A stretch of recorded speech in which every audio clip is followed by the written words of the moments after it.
Are we building to Worlds Collide? Yes.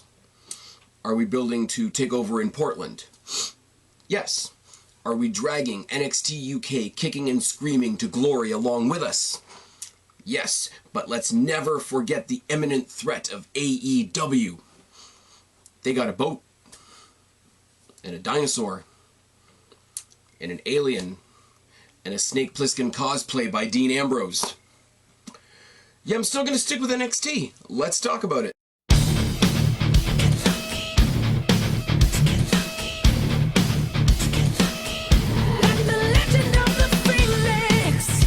What's going on, everybody? It's your buddy, it's your pal Spaz Phoenix, the YWC Reality Check, here with your January 22nd, 2020 NXT review. And let's get the house cleaning out of the way right away. If you go back one video or one podcast, depending on where you're listening to this, you will hear all of my thoughts from this past Sunday's Destiny Carnage show here in Mississauga. It was a lot of fun. Not going to ramble on it too much here. Go back, check it out. There's highlights, there's videos, there's photos, there's my thoughts on all the matches, etc. It was a lot of fun. And let it not be forgotten that the first time I saw Shotzi Blackheart, who we're going to talk about later tonight, it was at a Destiny show. I really do encourage anybody in the GTA to check out their next show. I think it's March 22nd, although I could be wrong. It's just really good, and I ramble for like 45 minutes, so I don't need to say anything else about it here, other than the fact that it was really, really, really good. And standing side by side with Alexia, what the hell's her name? Alexia something from Impact made me feel really big, because she's really small, so go laugh at that if you want to. Second of all, and I won't say anything yet because nothing's in the can yet, nothing's in queue yet, nothing's been recorded yet, there will be some Royal Rumble and Worlds Collide preview material coming to you on this channel or in this podcast, depending again where you're listening. We'll be doing some sort of a preview for Worlds Collide. We'll definitely be doing some kind of preview for the Royal Rumble. Details are to be ironed out. If you're listening to this, obviously you're listening to this on Thursday. I'm probably, whatever it ends up being, I'm probably working on it right now, and it'll go out on Friday. Whatever it ends up being. That being said, if you're listening to me in a podcast form, you want to find me on YouTube, search Spaz Phoenix. If you're listening to me, or sorry, watching me on YouTube, you can go to Anchor FM, Spotify, Stitcher, iTunes, Google, iHeartRadio, TuneIn, Breaker, Castbox, RadioPublic, Pocket Cast, Spreaker, Castro, Podcast Addict, Overcast, Player.fm, and Listen Notes. And you put in Spaz Phoenix Podcast. That's where you find this podcast. That's where you can come here every single Thursday, where we will talk about NXT and all the other ramblings that I tend to have. Anything else that I have usually goes up on a Friday, but that's not nearly as consistent. Come here every Thursday for your podcast. Come here on YouTube for the live reaction, where we will chew up all the current discussion topics of NXT in the chat. I want to send a shout out to a couple of people who have been joining us in the chat. Shout out to Shell, shout out to Jake DeMarco, who's been on this channel and hopefully will be again soon. Shout out to the random handful of other people that have come over from the JCS Army, Joe Cronin show chat. It's been a lot of fun chatting it up with you guys. The more I do this premiere thing, the more I get into this 7 o'clock every Thursday time slot with you guys, and more people are showing up on a more consistent basis. It is a lot of fun. Want to send a quick shout out to the ladies at the Pinups and Pinfalls podcast. I've stumbled upon them relatively recently. I think they're a relatively new podcast in general. If you haven't heard of them, or you haven't heard them, they may be in the chat right now talking as we premiere this live. I don't know. I'm trying to predict the future right now. I do encourage you guys. I mean, obviously I'm going to tell you to go check out my friends like OKFabe, Joe Cronin, Jake DeMarco, Good Mike Work, all those people. But all those people have names that are way bigger than me and don't need me to shout them out. I really do encourage you guys to go check out the Pinups and Pinfalls podcast. And they are on YouTube. They are on other podcast forums as well. I know they're doing shit through Anchor like I do. But yeah, go check them out. They're a lot of fun. They were joining us in the chat just recently as well. Excuse me. So I've plugged everything, I've plugged everyone, I've plugged myself a bunch. Let's get into the actual show. We start off with a video package, as we always do, highlighting what happened last week with the Women's Battle Royal, Swerve becoming one of the #1 contenders for the Cruiserweight Championship. We progressed with the Dusty Cup. We had Shotzi Blackheart's moment eliminating Shayna Baszler, far superseding the undeserving win by Bianca Belair. But we don't need to talk about that, really, do we? What we do need to talk about I'm sorry, my camera is flashing at me, so I do need to check something for just a minute. Just hold your applause. We were only a couple minutes into this show, and the camera was already being funny, as it likes to do. That can't be a good sign, can it? Going back to what I was rambling about before the camera decided to take a shit on itself, we had the video package, Shotzi Blackheart taking out Shayna Baszler, which is going to factor into tonight. It ended off with a little bit of a pre-record from Imperium saying, hey, you know, you guys, obviously referring to the Undisputed Era, you guys stepped onto our turf during TakeOver, we're going to step on your turf tonight. And if that doesn't set the table for Undisputed Era being kind of fucked tonight, I don't know what does. We start off with the next round of the Dusty Classic, which is the Grizzled Young Veterans taking on Fish and O'Reilly from said Undisputed Era. Cole comes immediately over to commentary, yelling at Mauro Ranallo that he knows Imperium's here and he's not afraid, and we're not afraid, and Undisputed Era is not afraid. We're draped in gold. Rah-de-rah-de-rah. And it wasn't a promo. It was just him yelling at Mauro Ranallo, which was just different enough to stand out. Anyways, the match was what it was. I mean, the Grizzled Young Veterans, they're not as over as I'm sure a lot of people would like to be. I've seen them in NXT UK, so I know how great they are.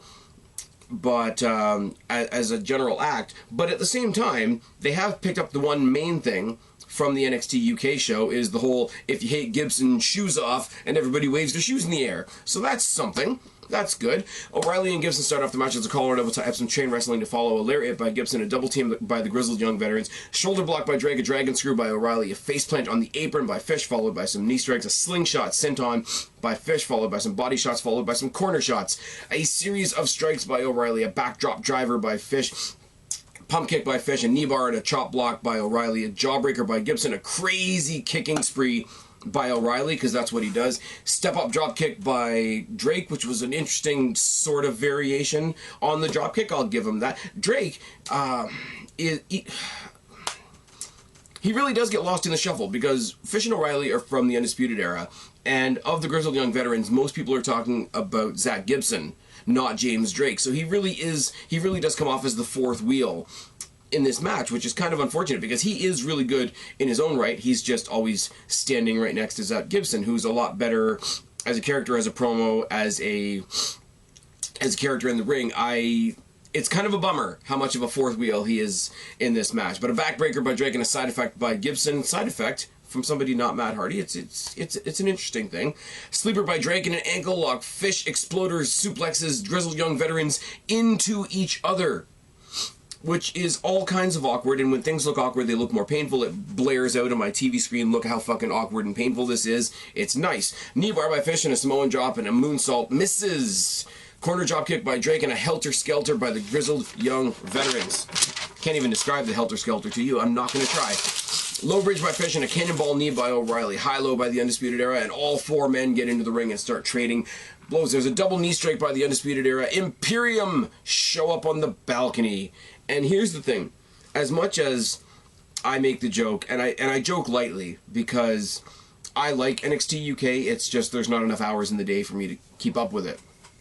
But for Imperium's music to hit, for the big bright white light to hit that balcony area where they are, because they're all dressed in the black and white, and the bright white light just has an effect when you're just wearing nothing but black and white. But that music, that classical music, I never remember to write down what the piece of music is actually called, but the crowd knows it, and the crowd sings along with it. That dun dun dun dun dun dun dun. I shouldn't be doing that, but you guys know what I mean. It's enough of a distraction that the Grizzled Young Veterans hit the ticket to mayhem, and the Grizzled Young Veterans get the win. What I love about this, because Zach Gibson is such an asshole, and he was such an asshole on the mic last week, and spoiler alert, he's going to be an asshole on the mic later on tonight too. Every time they do something good, the crowd pops for it, but they pop for it with a "You Still Suck" chant. So the "You Still Suck" chant, as cliche and as sort of tacky as it is, was sustained through this entire match, and it was great. The Grizzled Young Veterans get the win. Undisputed Era are not hurt at all by the loss because they're still the champions at the end of the day. I mean, all four of the Undisputed Era are champions. How can it possibly go wrong?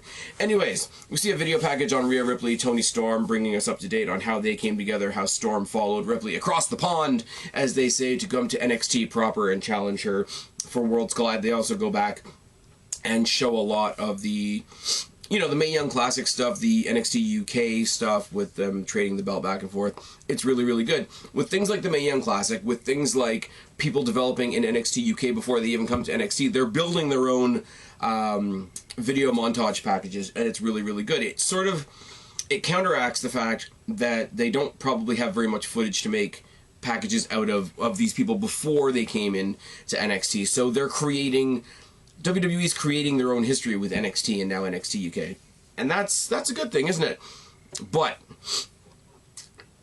what if I am a Grinch, and people have called me much worse, the next bit just made my heart grow 3 sizes that day.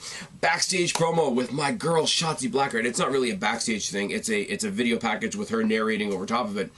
But it talks about, you know, her not being an underdog and how she debuted, and the debut didn't go the way she wanted to, but in the Battle Royal she might not have won, but she had the biggest moment in the Battle Royal, which is absolutely true.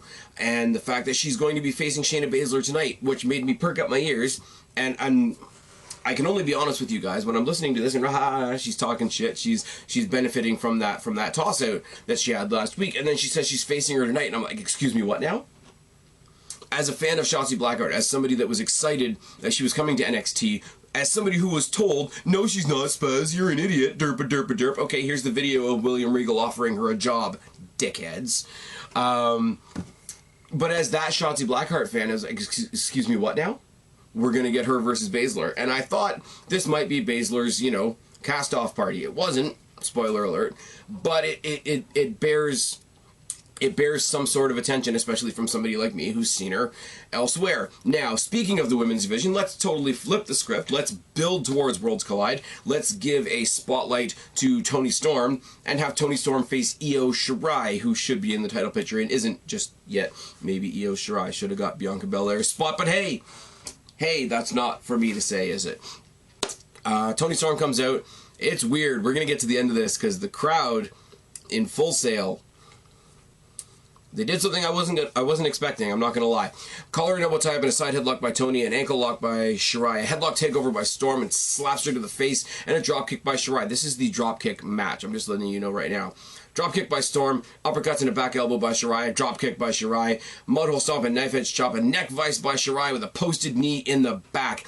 And when you get somebody that's as tall and long and lanky as a Toni Storm is, now I know the internet abounds with pictures of her ass and how thick with 2 C's she is, but she's still taller and slimmer and more lanky than somebody like Io Shirai, which makes those neck vices, those posted knee spots where you're pulling on the arms and the limbs and what, it makes them more exaggerated. It's like somebody facing Charlotte Flair because she's got the longer limbs and the longer body and she's taller and etc. So it really does punctuate. I'm not saying that it changes the move or it makes it drastically new, but it does accentuate everything that move is absolutely doing.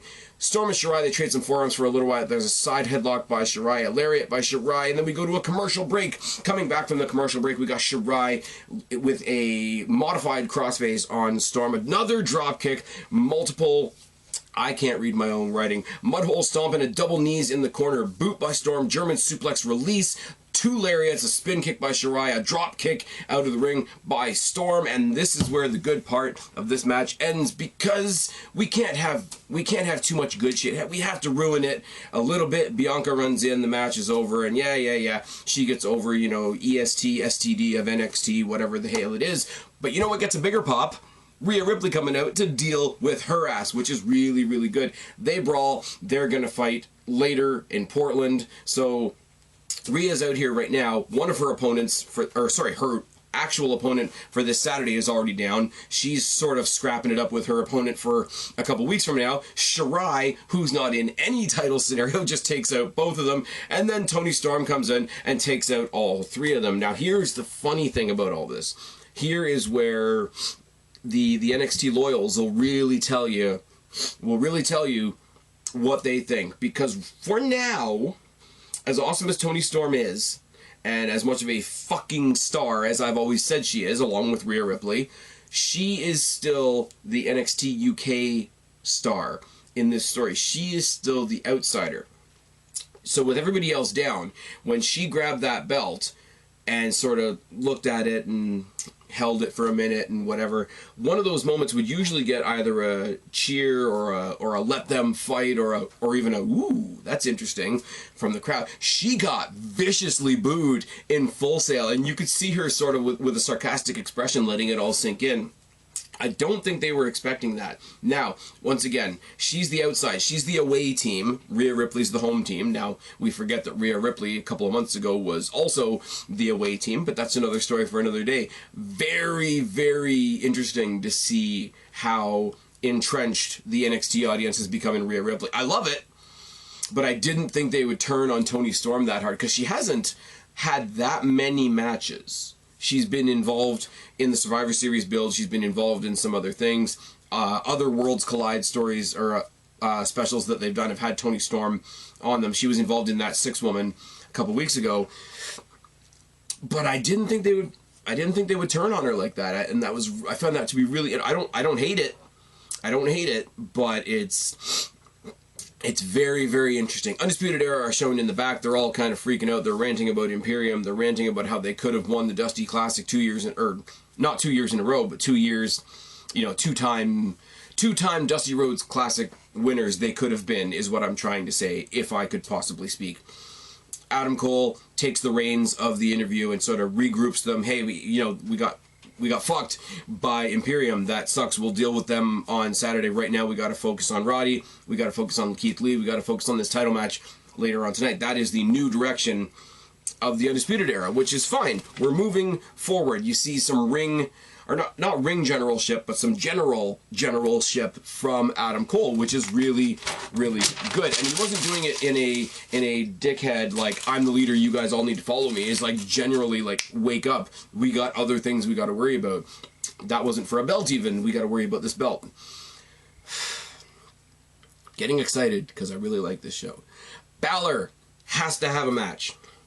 Balor has a match this Saturday against Ilya Dragunov, who I couldn't tell you much about other than he's decent in the ring and he's crazy. And he had a really good match with Cesaro at a takeover they had last year, because Cesaro randomly showed up in NXT UK and was over as fuck compared to what he's doing here now. He's being the sidekick to Shinsuke Nakamura and Sami Zayn, but that's fine. We could do a whole video of the downfall of either former NXT stars or stars that should have been in NXT. That's another story for another day. We're building towards Balor versus Dragunov on Saturday, so Balor has to have a match. It's probably going to be a squash, and they brought out Joaquin Wilde. I feel the fool, don't I? Because when I heard they were getting DJZ, I didn't think they were going to make him a main event or anything like that, but I thought he was going to get something, maybe eventually get into the North American title picture, etc. I mean, that is what it is. We'll get there, it's fine. But, Jesus Christ, did he get squashed. I'm going to tell you, he got one move in this entire match. We're going to get to it.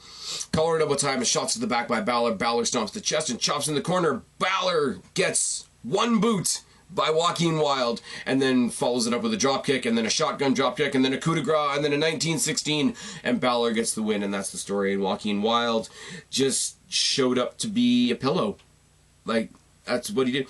When you got kids, you know, the kids that are told don't try this at home, and they don't try it on each other because they know their mom or dad is going to yell at them, and they go practice on a pillow instead. Joaquin Wilde was a pillow tonight, and that really sucks. We see Baszler in the back talking some shit about Shotzi Blackheart, how, you know, everybody thinks I'm going somewhere, but I'm not. I'm staying right here. I'm going to be Shayna 3 times, which sounds like a lot of overcompensating for somebody who's probably going to be in the Women's Royal Rumble and probably win it. You know, she's going to take out everybody, and if she has to start with Shotzi Blackheart, that's fine. We see a video package on DIY, because DIY are taking on the Mustache Mountain. The Mustache Mountain, because I'm an idiot. DIY are taking on Mustache Mountain on Saturday, which is probably going to be one of the dark horse matches of the night. Just putting it out there. But then we get on to Shayna Baszler versus Shotzi Blackheart. The reigning, impenetrable, two-time Shayna Baszler, women's champion Shayna Baszler. I can't speak tonight. Just go with it. Versus Shotzi Blackheart, who's had like a match and a half on TV. Collar and elbow tie and a takedown by Baszler, and she works the wrist immediately, threatening to do the joint manipulation that she does. I thought she was going to go for the Baszler stomp, but she didn't. Some chain wrestling, and both women target the other one's leg and ankle, which I thought was interesting. I mean, you get into that sort of thing. It's like getting into a punching match with the Big Show. It's not something you really want to do, Baszler being the submission specialist and all. Baszler works on the arm. Shotzi low bridges her and tosses her out. And we talk about the Battle Royal last week, and I laugh. Pendulum kick by Shotzi, but Baszler tosses her out. And we talk some more about the Battle Royal. And I talk a lot, and I laugh a lot at them. They repeatedly... On Raw or SmackDown, when we're building towards the Royal Rumble, every person that wins or loses a match tosses their opponent out at the end, and it's symbolic. We're going to the Royal Rumble. This is what's going to happen to you. But this was like, this is what happened to you last week. It was reverse Royal Rumble booking, and it still somehow made sense, which is really good. Facebuster on the apron by Baszler, a shot to the back of the neck, which was really nasty. A front face lock by Baszler, they start trading some forearms. Snake Eyes by Shotzi, and a step-up knee and a stunner. Insecurity by Shotzi, and a face-first slam.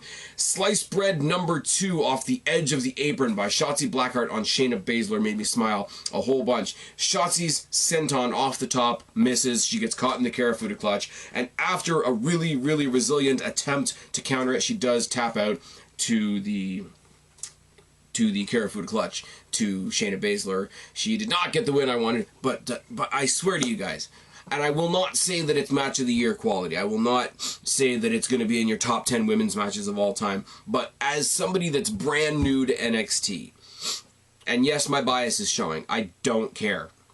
I really, really don't. If you didn't see NXT, I mean, obviously you wouldn't be watching this video, probably, but if you didn't catch this match specifically, I do really, really encourage you to go back and check out this match. I like Shotzi Blackheart. Obviously, NXT likes Shotzi Blackheart to give her a showcase like this against somebody who was pushed as strongly as Shayna Baszler.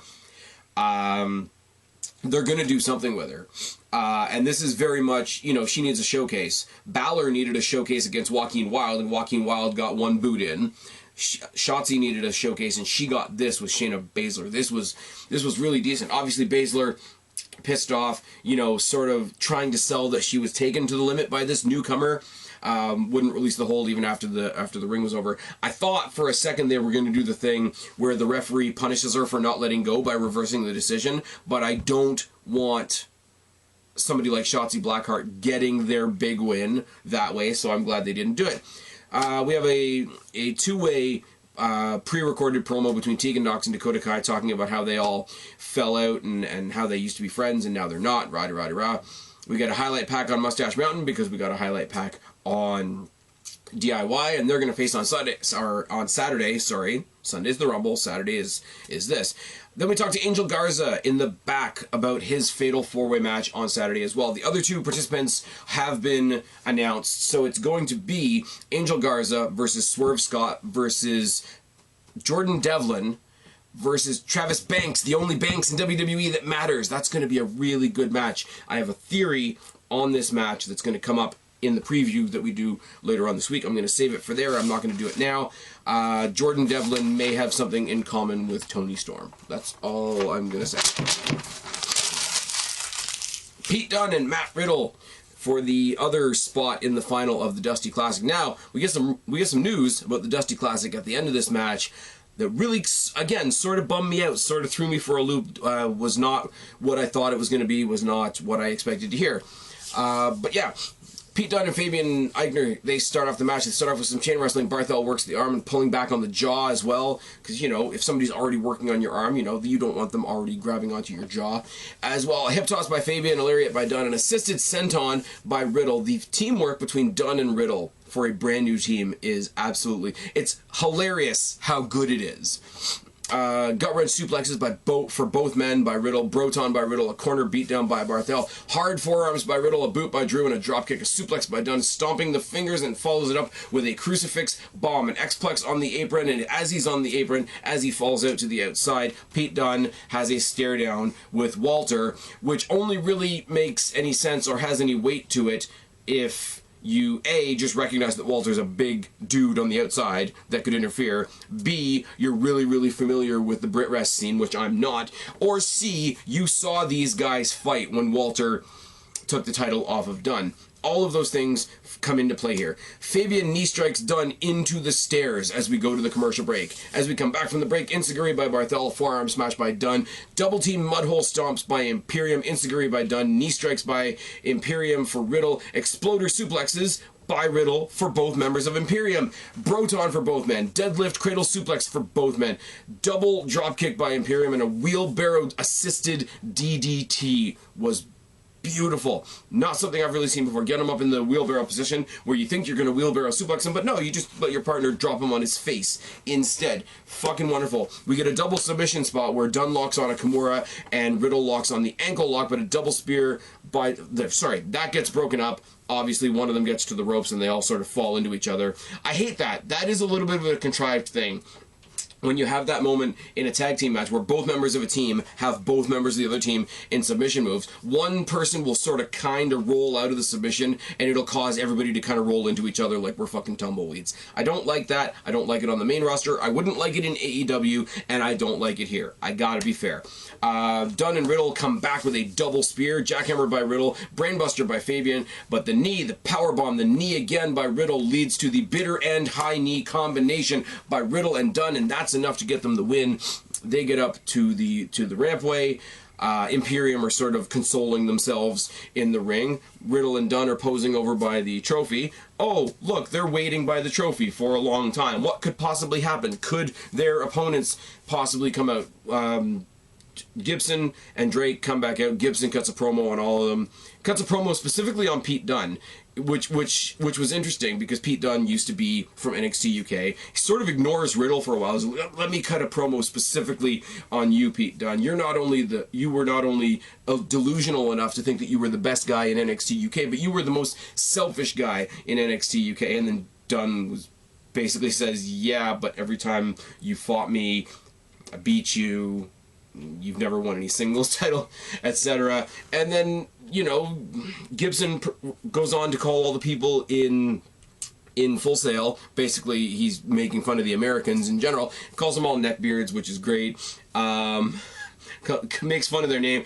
You know, the Broserweights is dumb. Are you going to call them joint manipulation? Which is the first thing I heard from What Culture. So if they're going to go with that, then cool. Matt Riddle says, you know, man, I heard you say joint, and after that I just sort of drifted off a little bit, which is fucking wonderful. And Pete Dunne grabs the microphone and says, Pete Dunne, in his wherever the hell he is from in the UK accent, saying, you're gonna lose again, bro, just killed me.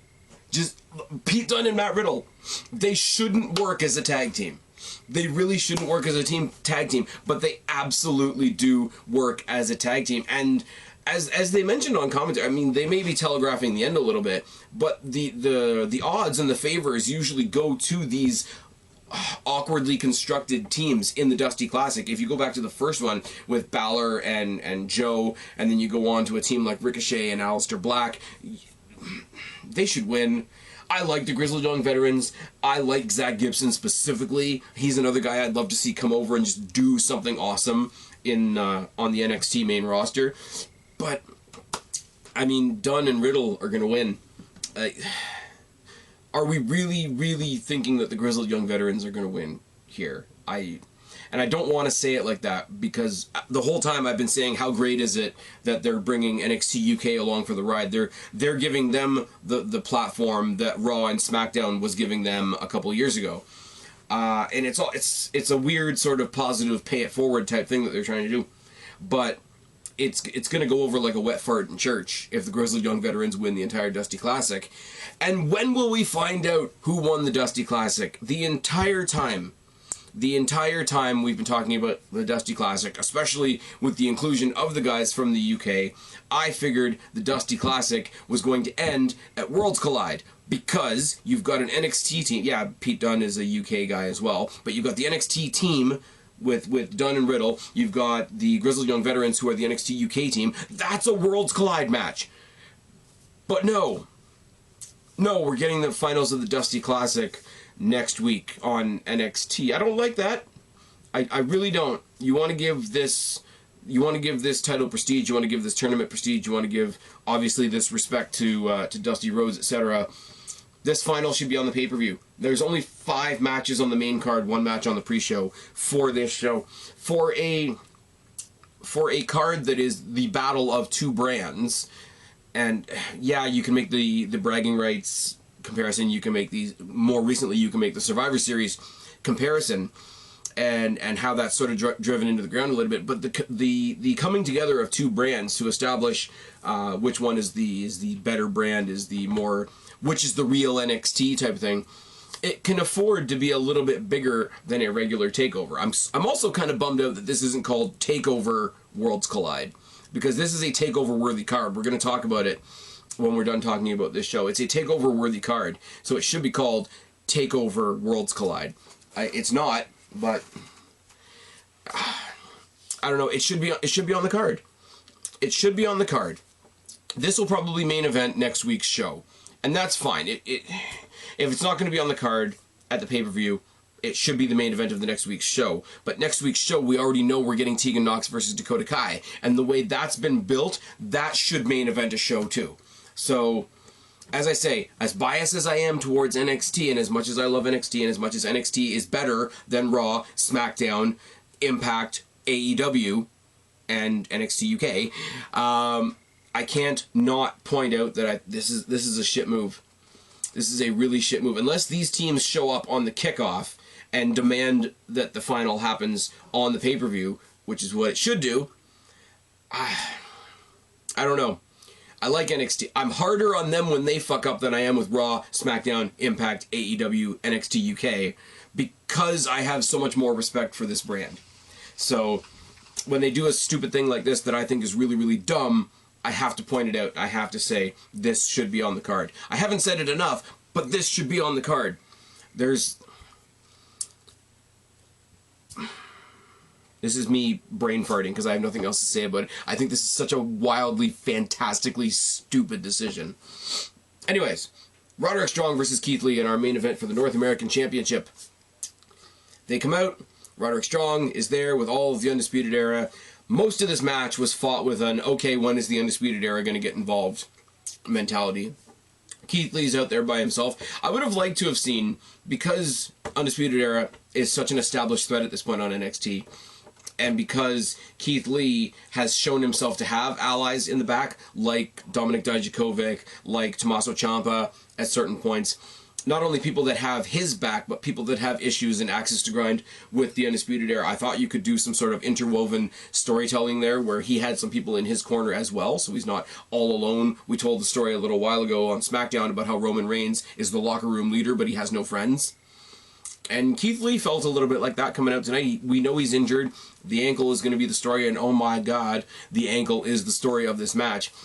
But we start off with the power of Keith Lee. Obviously, Strong tries to do a single leg, and it's kind of funny. And then he slaps Keith Lee in the face, which is even funnier. Lee mauls him around the ring for a little bit. Huge corner chops, huge tosses, and eventually he single arm tosses him out of the ring as we go to the commercial break. As we come back from the commercial break, hard crossbody by Lee, clubs to the back of the neck, Strong drop kicks the ankle. And here's where we start. He drop kicks the ankle so that he's prone on the apron, hits him with a wrecking ball drop kick. Strong works the bad ankle against the steps, and eventually, I didn't write this down on my notes, I just remember it, he eventually did the thing where they pull the steps out and they stick his foot in between the ring post and the ring steps, and you crush it in there like that, and it's really good.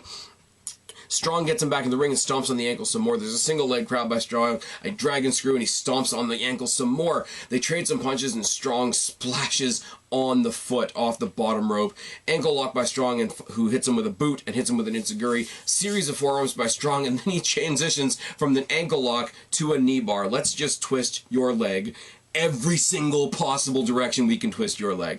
Pop-up power slam by Lee, selling the adrenaline of it all. He hits a twisting power slam, but he sells it. He crumples as he does the power slam. He's selling. He's doing really good. Single arm spinebuster by Lee. Now, this is my only...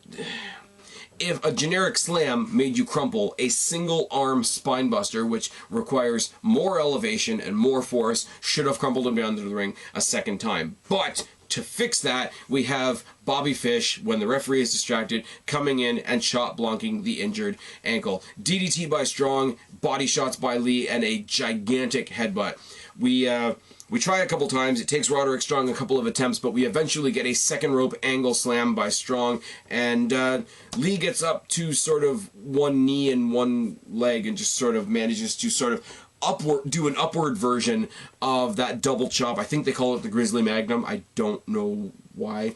Lee pounces Strong over the top rope into the rest of the Undisputed Era. There's your GIF. There is your highlight reel. There's your thumbnail. There's your GIF of the night. Lee pouncing Strong onto Fish, O'Reilly, and Cole. Lariat by Lee, a second rope moonsault misses, which should affect the leg even more. Ankle lock by Strong, but a one-punch knockdown by Lee gets him out of that. I don't mind that, because it's not his arm that's been worked on. So if you want to hit a one-punch knockdown on Strong to get out of an ankle lock, that's okay by me. High knee by Strong and a single leg dropkick, but one last burst of adrenaline, and we get a gigantic twisting body slam by Keith Lee, and Keith Lee does go down for the 1, 2, 3, and Keith Lee is your new, I was going to say United States champion there because I'm an idiot, NXT North American champion, which is all good, and he has a long pause, and I don't know why they recorded it this way.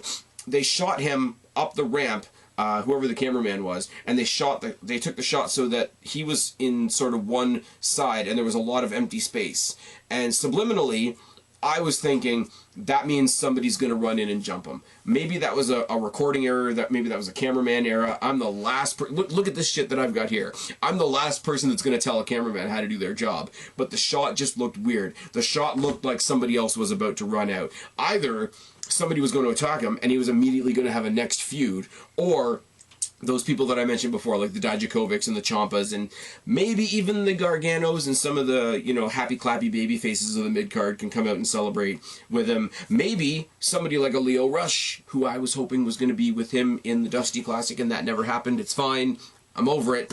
But that didn't happen either. What we did have is Imperium at ringside, staring down the already kind of broken Undisputed Era, and they slowly step in the ring. They both talk some shit. The brawl explodes. It's wonderful. The big chops by Walter, who still looks like Michael Hamflett from What Culture. And the brawl takes us off. The brawl obviously is the 8 guys that are going to fight in the main event at Worlds Collide. But it was cool that they were able to do that while still giving Keith Lee a prolonged moment to enjoy his title win.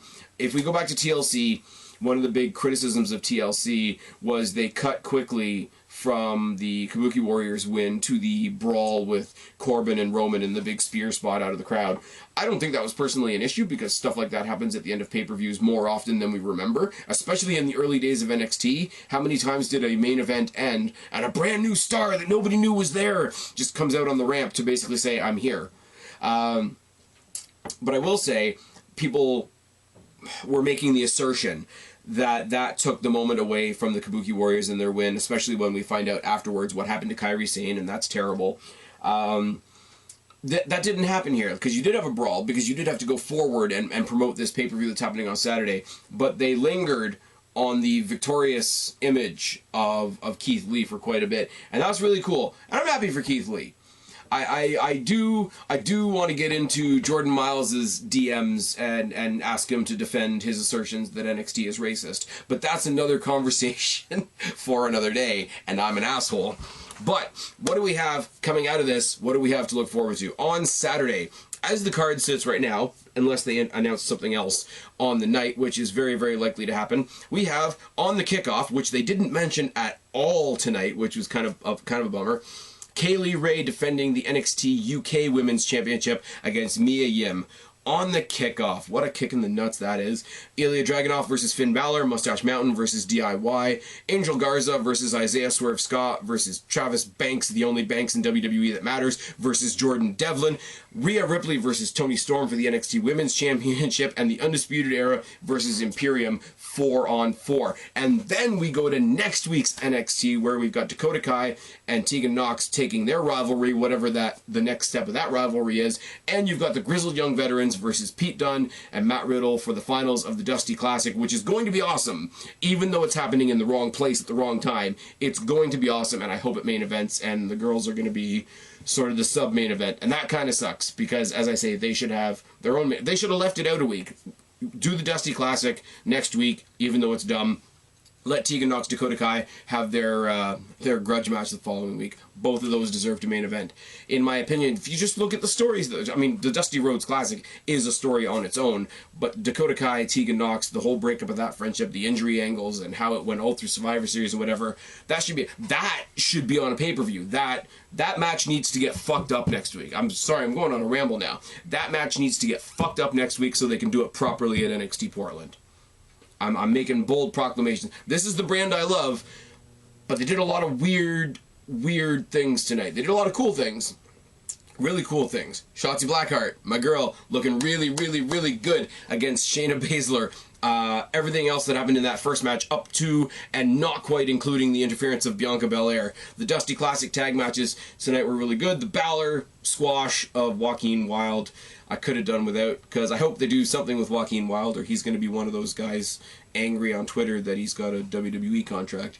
Anyways, I've rambled for far long enough. What did you think of tonight's show? Put it down in the box below, or if you're watching live, put it over in the chat. What are your predictions for Worlds Collide? What are your predictions for the Royal Rumble in general? I'll be talking about all these things in the next day or two, but for right now, I've been Spaz, your YWC Reality Check. Subscribe up there, talk down there, start a conversation. Keep all these conversations going. Don't be a stranger. I will talk to each and every last one of you later, but for right now, I'm tagging out. Bye, guys.